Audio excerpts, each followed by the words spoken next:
With over 700 general items in the game of Minecraft, and more being added every version, how many of these can you actually farm in survival? And of those, how many can you farm automatically? And of those, which few can you farm infinitely automatic? Hello there, Ray here, and welcome to my 10-year obsession in trying to farm up every item in the game of Minecraft. After making thousands of farms and making videos about hundreds of them, I want to take on an impossible challenge, designing a farm for every single item in the game of Minecraft.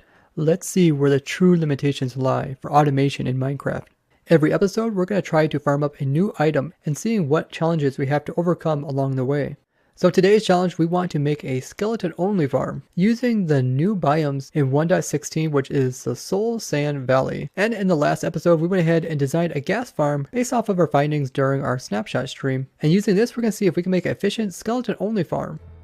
So now I want to work on a skeleton version of this, since the 3 mobs that spawn here are ghast, endermen, as well as skeletons, and we can make only skeletons spawn by height. So ghast are tall as well as endermen. Both of them are quite tall. Ghast are 4 blocks, endermen are 3 blocks. Skeletons are only 2 blocks, so they should fit right in between here. So now we have to adjust our ghast farm so it works with skeletons. So we have to either make the top block or the bottom block an immovable block, so the fly machines doesn't stick onto it and pull it. So we kind of have an idea what we're trying to do. We move the floor up so that there's only 2 gap in here, and we figured that it'd be cheaper to get leaves than it is to get melon blocks. So leaves are immovable, and that'll make a nice ceiling. That'll prevent endermen from spawning, because endermen need 3 gaps and this is only 2. Leaves being cheap, relatively easy to get. The other option was to do with a pumpkin floor and then move the slime down to the bottom, but I think this is cheaper. And this also allows us to come in and use slime blocks here, and then we can put the observers underneath. This way we can make it only 2 high instead of the other one, which was observers on top, and that would make it so that endermen can spawn in here. So we kind of have an idea what we're doing. Now we're going to put in the system to stop the fly machine and send it back to the other direction. We're also going to put in a spot for the skeletons to fall into and die. So we put in the killing chamber, and we also got a system to send the fly machines down and back. Pretty simple, we just got some magma here. And by having magma, we can prevent endermen from spawning here, while also killing off any skeletons. And since this is all inside the Soul Sand Valley, we don't have to worry about anything like pigmen or anything spawning in here. Then we have just a hopper minecart going underneath of this. Pick up all the loot and take it over here to your storage area. Pretty simple. We even got an on and off switch. So we go ahead and flick this. Machines take off. They're synchronized as well. And then if there's any skeletons that spawn on here, yeah, we got one right here. Let's put in some more. You can see the skeletons can spawn in with armor too, so you could get some pretty OP skeletons, enchanted bows as well. But that's only if player kill. But you see when it gets to the very end, it goes outside and it comes back again. Pushes all the mobs in front of them, and then it's going to sweep them across the entire distance. Currently we only have the killing chamber on one side, so you could decide if you want one side or both sides just by copying it over. And if you wanted to have like a player kill, then you could put in dogs down here to kill them rather than having the magma. But here they go. System's going to drop them all into the hole, and it's going to return to go pick up some more guys. And then these guys are just going to die from the magma. Their loot's gonna be picked up. This guy, did he pushed out somehow? Might need to raise this wall up by 1, just so he doesn't escape. All the loots are being taken over here. I guess it looks like they got making a item sorting system. So the collection system is finished. We just have a hopper minecart, a loading station, and we got some sorters here to go into the chest. And we should be able to sort out bones as well as arrows. And pretty much anything else is going to get put into these last chests, which there shouldn't be anything with this farm because it's skeleton only. Now let's move this farm down to the level of bedrock, similar like we did with the gas farm. And I'll also put it into a new world because this world is kind of full of a lot of different testing stuff. So in the new world, it fits in nicely. We put it right here above the bedrock. That way we can get low as possible so the spawning rates are faster than if we had it way up in the air. I also shrunk down the item sorter so it's not so bulky as well. There's an on and off switch for the hopper minecart. We turn that on. There's also on and off switch for the sweepers here. And pretty much any spot that's not being used for spawning space, we try to slab it so mobs are forced to be spawned inside.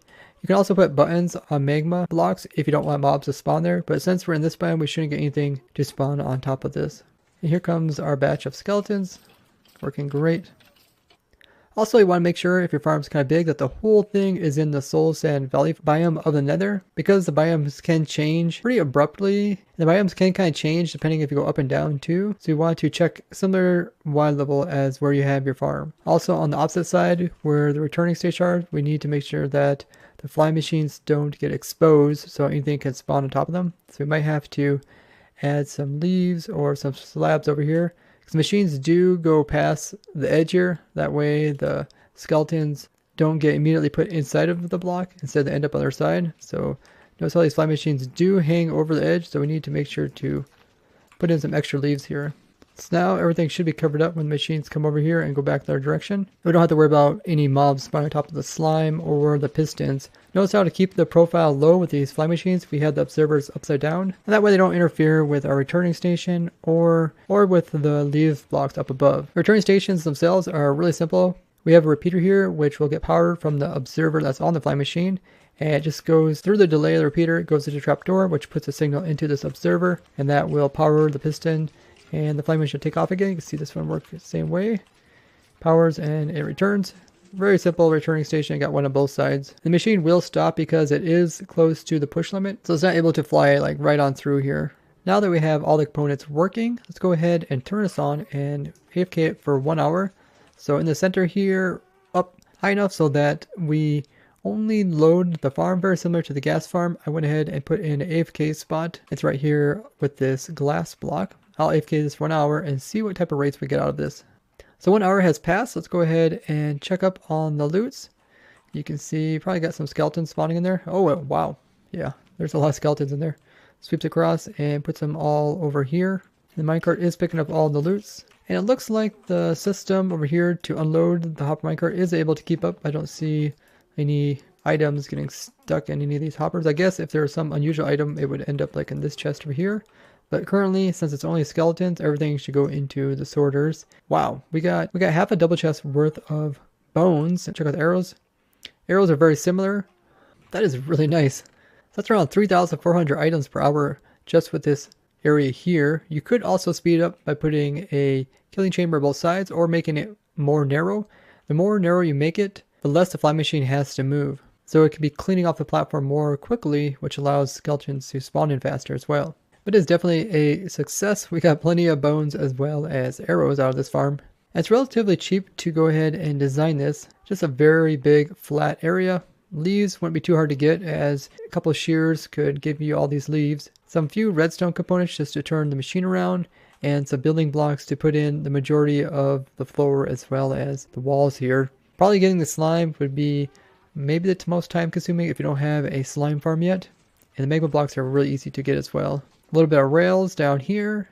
You can even skimp on the power rails if you want to, put in normal rails, or you can use like a rail duper to get those. And some just small redstone here if you want to sort the items, or you can put them all together. But I gotta say, overall, this is a very nice, simple design that you can definitely do early game to get plenty of skeleton drops, including those really useful bones. I really had a lot of fun designing this farm as well as the guest-only farm with you guys during the snapshot stream. I really appreciate everyone who joined on and helped with the build of it, including people like Extra Rudda and Cheater Codes. And we will be doing more of these snapshot streams where we design new type of farms. So make sure you go ahead and follow me on my other social links. That's where I'll notify you guys of when those streams start up.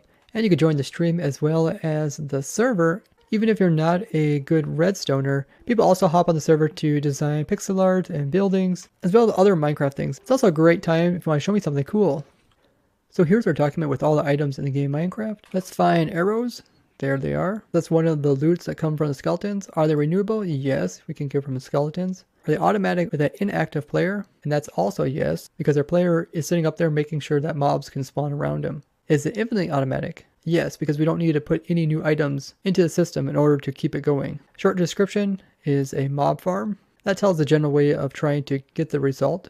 Completed? Yes, we completed that. And I'll put the video URL right here. So if anybody needs to try to figure out how to easily farm up arrows, they can come here and click on that. So next up, let's look up bones. That's another loot that these guys give. And there it is right there, bones. It's very similar to arrows. It is renewable. It's also automatic with the inactive player, and it is infinitely automatic. So let's go ahead and change this to yes, and it should change to the green color automatically. And you get these through a skeleton farm. That's where I'll put the link to the video, and we'll also check this one off as being completed. Awesome guys, we just knocked off 2 more items off of the list of close to 700 items, which we're trying to farm all of them up. This document is a work in progress, but I have made the document now public. So if you guys want to make sure the information here is correct, as a Squared originally made this document, and he quickly went through it and tried to fill out as many of these slots as possible, but some of them are inaccurate. So I really appreciate if you guys would come through and kind of fill in any that are missing. Also, if there's any videos of mine that already cover some of these different categories, you guys can link them over here as well. And then I'll set it up so that I can review all your guys' edits and confirm the ones that are correct. So you can find the link to this document down in the description. And with everybody's help, we should easily be able to get this document looking really nice. Thank you guys for all the support you've been showing for this new series.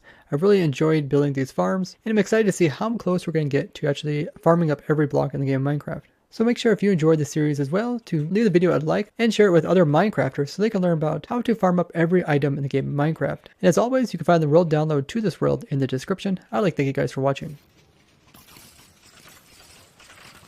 Bye bye.